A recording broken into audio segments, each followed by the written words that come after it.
Hey everyone, welcome back to Sheepers Podcast. Today's guest is Scott Page. Hi Scott. Yay! Thank Thank you for you having me on your show. thank you so much for coming on my show. Yay! So Scott Page is known for his saxophone and rhythm guitar for Pink Floyd, Mhm. Supertramp, and Toto, and he's the CEO of Think EXP.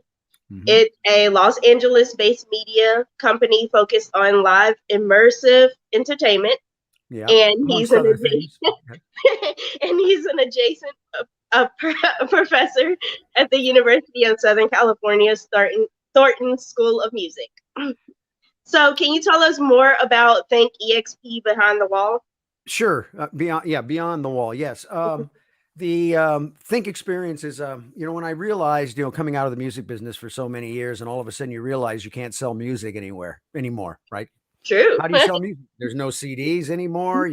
Nobody's paying for downloads. Obviously, it's streaming, but that's a really rough business model for most artists. The top tier can do okay with streams, but when you've got a system that says about roughly 1 million streams will generate roughly around $4,000 to $5,000 range, Mhm. and when you look at the number of artists on Spotify, and only a few percent of the entire Spotify catalog even reaches 1 million streams, so it's never been a really good business model. So I realized that where coming out of being a technologist and things that I've done, that I started to look at ways that where is the money as an artist. So I realized that one of the things that people will pay for is two things they'll pay for is the experience as an Mhm. artist, and they'll also pay for the lifestyle. So if there's something that it's cool that you can represent, or things that you can represent that a lifestyle, there's an audience for that.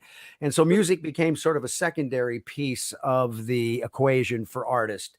And we can jump into NFTs afterwards, because that's a big area I'm focused on, non-fungible tokens, which I think is the greatest thing that's ever happened to the artists, that's happening now. But anyway, going back to think, so I realized that the idea of doing experiences. So with all this immersive entertainment and stuff coming on, I started really focusing the company. So Think Experience is a immersive entertainment company thinking of new experiences for entertainment in a live and even online style of a delivery system. And I realized that you could make my. So we started doing these shows, and I started looking for ways to create experiences. And so we played. I have a band called Think X, which comes out of Think X EXP, which is myself, and then Steve Perkins from Jane's Addiction, and Nord Fisher from Fishbone, and Kenny Olds from Kid Rock's band. And we have this kind of band. So we were doing different kinds of experiences. So our first experience was a Think Floyd experience. So we were doing Pink Floyd, but we did it in a 360-degree immersive dome. So it's like where you're actually laying there and you're completely immersed in. It's almost like a shared VR experience, because you're looking up, you're completely surrounded by the visuals, listening to Pink Floyd. And we ended up selling out 40 of those shows. And I just realized, the immersive space is really where it's at. And so how do you create experiences? So that's the area that I think is focused on. And, like I said, the other area is really where the new business models for artists or content holders, IP make, people that create intellectual property. Mhm. And really am now focused very heavily on the NFT space. And those that might not know it, it's called non-fungible tokens. You might have heard of some of the NFT drops that happened. There was a painting that was done by a guy named Beeple that sold for $69 million, a digital asset. And basically NFTs changed the whole business model for direct to consumer businesses for artists. And so I'm really focused in that area, which is really on fire. We actually just did our first NFT that we sold for $1.1 million, which was great. Yeah, we did that about a month ago, and we've got 4 more drops getting ready to come down. So Think is really about immersive experience, inexperience, and kind of new business models for artists. And that's what we're kind That's of focusing on amazing. now. Mhm. That's really amazing. So, have you ever thought, like, are you going to go to different states and have other people experience it? Or Well, yeah, is it we were. just in Yeah, LA? just before COVID, we teamed up with a group out of Canada that were part of the whole Cirque du Soleil thing, where they have these tents. Well, they had built this immersive theater, and we were just about to set it up at the Queen Mary in Los Angeles. It was going to go up for 18 months, and then the COVID hit, and everything fell apart. But yeah, the idea is to have this traveling immersive show that you could take around the country. Things have changed now because of all the COVID stuff and craziness that's gone on. So I don't know how much traveling we're going to get to do just yet. Yeah. But Okay. still focused on thinking about unique experiences and like I said, new business models for artists to how do you make a living now? How do you make money in this new world?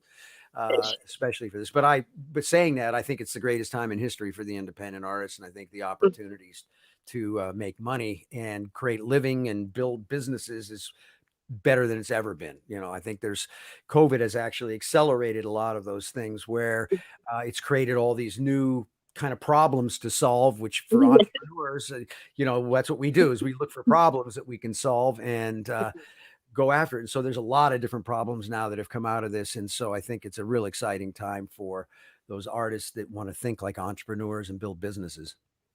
Wow, that's Mhm. amazing. That's Yay. really amazing. I'm still old school, so I still have records and a record player. And Oh, so, there's nothing wrong with that. Hey, listen, records are coming back. I mean, it's a big deal. Vinyl is probably one of those, it's an experience. You get a vinyl, you got something to read, you got, it's a whole thing. I mean, I remember when I used to go buy when a record would come out, boy, I'd run to Tower Records in the middle of the night, get that record, come back home. Boy, that was like the most fun. Put it on there, make sure it wasn't scratched, and put it on, play the record, read the liner notes, right? It was great. So I'm glad to see that that's, still coming around, and they're actually selling a more vinyl than a lot of things right now as far as music is concerned. Yeah. So you mentioned education as a part of Think EXP. Can you tell our listeners a little more about it? Yeah, well, I've been always kind of a real proponent on education. Like you mentioned, I don't teach anymore out at USC. I know you mentioned that. I did it for a semester. Used to lecture out there, and they asked me to come teach a class. So I went out there and I taught a semester, and went through that. And I teach a thing called SPACE, which stands for Story, Plan, Army, Conversion, Education. And what it is it's a business formula that I was teaching artists to do, because I believe artists today, or like even yourself, you're an entrepreneur, you're creating a live broadcast now, you got an opportunity to build a business, grow it up, sponsors, and all kinds of new business ways that you can turn this into a real business, right? Not just something that's kind of fun to do. I mean, it's fun to have hobbies and do it, but the ideal is, you want to be able to build a business if you really care about doing this on a daily basis and making it part of your life. So I would teach this course, and it was really like I said, stands for Story, Plan, Army, Conversion, Education. And so everything we do with Think in general, I always try to build an information, something, learning into what we do. So even when we shoot our shows, we do it in a way where there's education built into it, not so much the show, but maybe the making of the show, how it will teach people how to do certain types of immersive production. But like I said, when I was out at USC, I was teaching this, and it's really the business formula that I'll give you a quick up. Story is the most important part of it, because that's how you rise above the noise. You have to have the right story. And most of the time when I tell artists, I say, well, what's your story? And they go, oh, I'm a guitar player from Wisconsin and I grew up in this thing. Nobody cares about that story. Yeah. That story doesn't matter. They want to know what problem you're solving, or what Yeah. what is your unique thing? What is it, what can people rally behind, right? So, when I ask artists what problem you're solving, they're like, wait a minute, I just, smoke fatties and play guitar and hang out and write songs. Well, that's the hit business. And today we can actually build a business because we have direct to consumer. We have this thing now as a worldwide broadcast network. We're on one right now. This can go on worldwide, which is crazy. We never had that, 20 years ago, 15 years ago, even 10 years ago, really. So this is all new. So it's opening up new business opportunities. But anyway, so it starts with the story. You got to have something, solve some kind of a problem, do something that's, what is it that makes you really unique?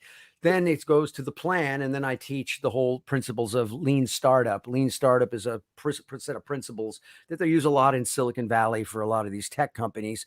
And so I've kind of adapted that thinking around artists and put a plan together. So that's ties with what they call the lean canvas, which is a one-page business plan, which is a tool that you can use to kind of determine your business and figure out what you're going to do, but more importantly, what you're not going to do. So it helps you kind of really determine what your business proposition is. And then once you go through the planning stage, then you have your army, the A, and that's really the influencers and your super fans, because we know super fans are really when it looked to revenue, we know because of the data that roughly 60% of your revenue will come from your super fans, which is usually someplace between 1% and 3% of your total audience. So if you have 100,000 people in your audience, there's probably, you know, 1 to 3,000 people that are really the super fans of what you do. And that's where, and 60% of your revenue will most likely come from that 3,000 people. So being able to identify those people, understand who they are and what they are, and bringing them in, because my whole model is based on something Kevin Kelly from Wired Magazine did quite a few years ago, about 10, 15 years ago now. It was called the 1,000 True Fans.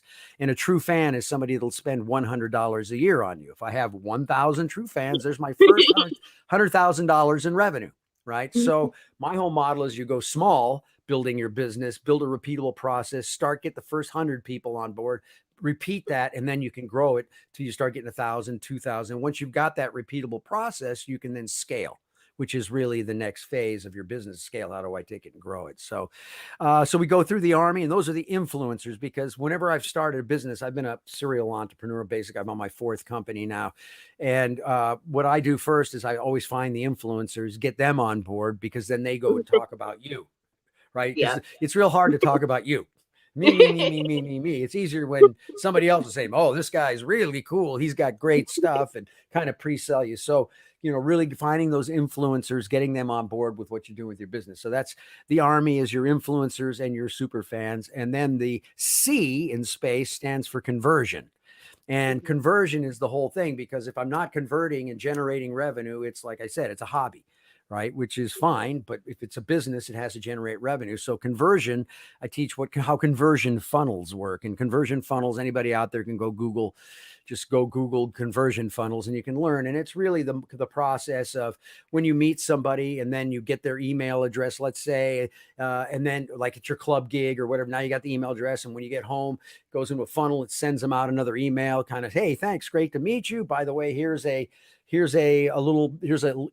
link to one of my songs for free. You can have that. And you start building that relationship. So funnels are really about building relationship between your customers, or fans or customers. I like to just call fans customers when it comes to business side of it. But once you get those, you get these funnels, it's really how to convert those people from the first time you meet them into into paying customers.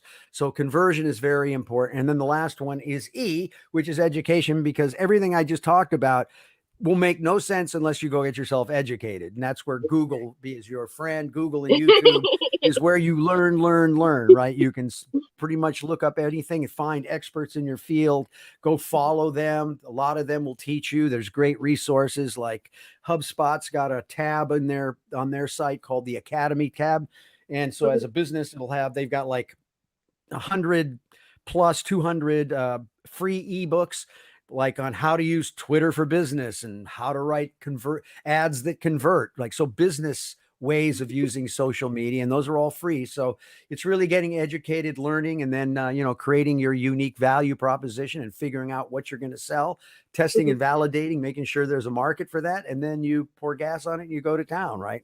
So that's what space is really just teaching artists how to be entrepreneurs and really start their business. Think of it as a business. There really is a lot of hard work.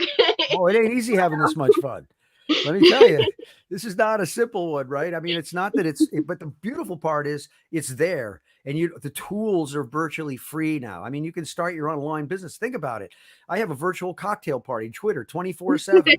I can go on and start talking to people, meeting people, and building relationships with them, grow my fan base. Because remember, whoever owns the audience wins. And it doesn't mean to take a lot. I mean, you get 1,000 people to spend $100 a year on you over the year.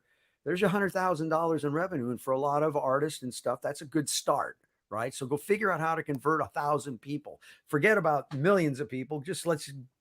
I'm all about thinking small. And I even take it even less than that. I said, let's just go get the first 100 people and get them into a repeatable process where you're getting revenue from them. I have a friend that's an artist. She was out on the Warped Tour. She's a great, really, really hustling musician, entrepreneur. She says basically her fan base, and she has about 125 super fans. And she says the revenue she generates from that 125 super fans a year basically covers her nut. So it's really not like you got to have a lot of people. You just got to have value. You got to create value for those people and again, it's just getting them to like you and like your work and sell them your art, right? And come up with unique ways to generate revenue. She started a tie dye clothing line, right? So she sells her stuff and she's got her merch. So when she does her gigs, they do their merch, and she's got a business going. So there's ways to do it now. That's amazing. So, you've also, I mean, I understand you're working with charities. Can you tell our listeners more about that too? Yeah, I'm a big believer that, the more you give, the more you get. Yeah. And I think especially now, even after COVID, I think we're going to start to see a lot. I mean, we're already seeing a lot of issues that are popping up for people that are, as a community, we got to, instead of, give back, we got to give forward. So we try to build into everything we do, our business model, that there is a component to support something. It becomes a real win-win. It's good for the artist, it's good for the people, it's everybody kind of wins in that scenario. So we're focusing right now, one of the things we're working on is we're building a music school in Watts, in Los Angeles here. It's called the Watts Conservatory of Music, and it's Flea and Norwood Fisher, the bass player where I work with, myself, Stephen Perkins, and a variety of us, and a whole bunch of other musicians are rallying around this school to build that. So that's one of the things we're working on right now. Wow, that's amazing. That's really amazing. I might get involved with that because Come on. I'm a huge giver. Like, I donate to charities every month. Well, that's great. Very nice. Good So, yeah, job. I definitely do that.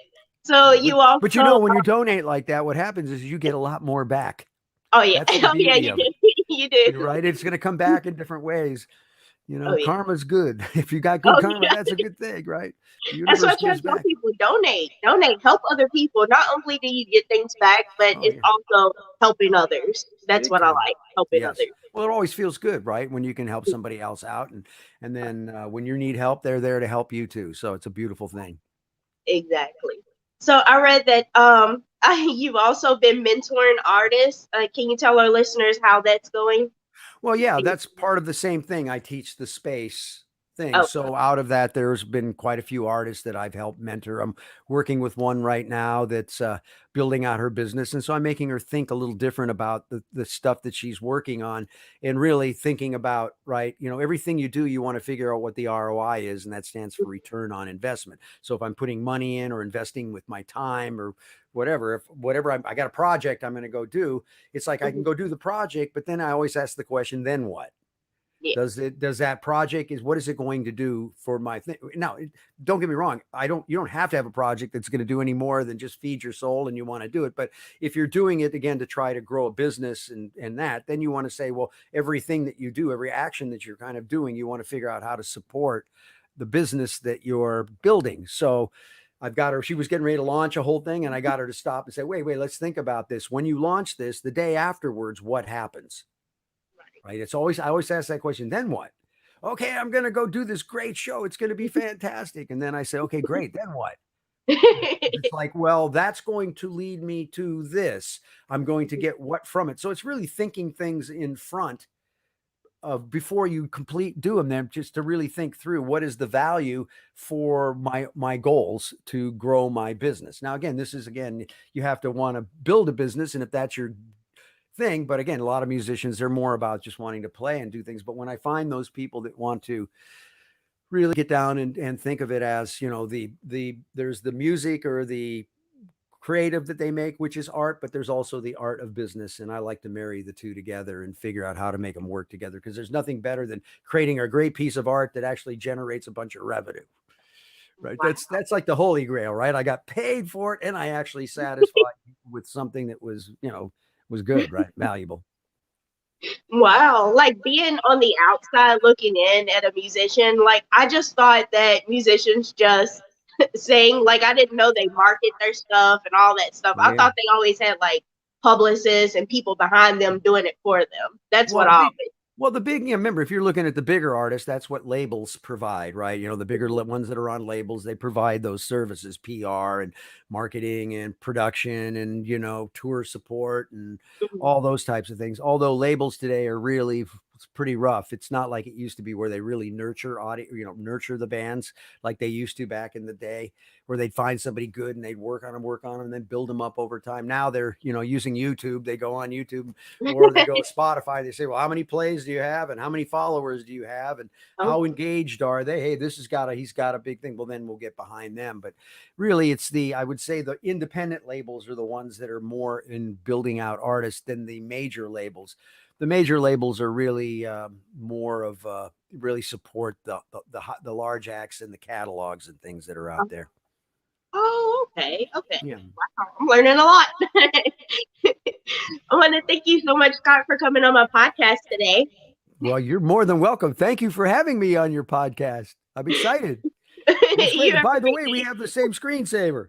Oh yeah, See, that's it. Your thing out there. See, I got it on there, right? It's the same that thing. I is got it on awesome. my thing. It's an omen. That was an omen for us. That's why we're together today. You have a great day. All right, my friend. Thank you. And good luck with your show. Oh, thank you. Go get them. Go get them. Take care. Bye. Bye. Hey everyone, I want to thank you all so much for listening to my interview with Scott Page. I'm such a huge fan, so you can't believe how happy I am to have him on my podcast. So if you would like to get involved with anything that he has going on, I have linked thinkexp.co. It's his website. So if you want to know anything else about it, how to go about charities that he's working on or anything that he's involved in, you can go to that website, check it out. I want to thank you all so much for listening to my podcast and supporting my podcast. Please remember that if you support my podcast, donating to my podcast, it will go to better equipment. And also it will go to 4 charities that I am involved in. Foundations I'm involved in. Involved in the Bullying Foundation. It's to help stop bullying. I'm at the Suicide Prevention Foundation. It's to help prevent suicide. And I am doing the Deskovic prison. I think it's the Deskovic Foundation. It's to get people that are in prison who are wrongfully convicted, is to get them out of prison. And also, I am donating to the Freedom Writers Foundation.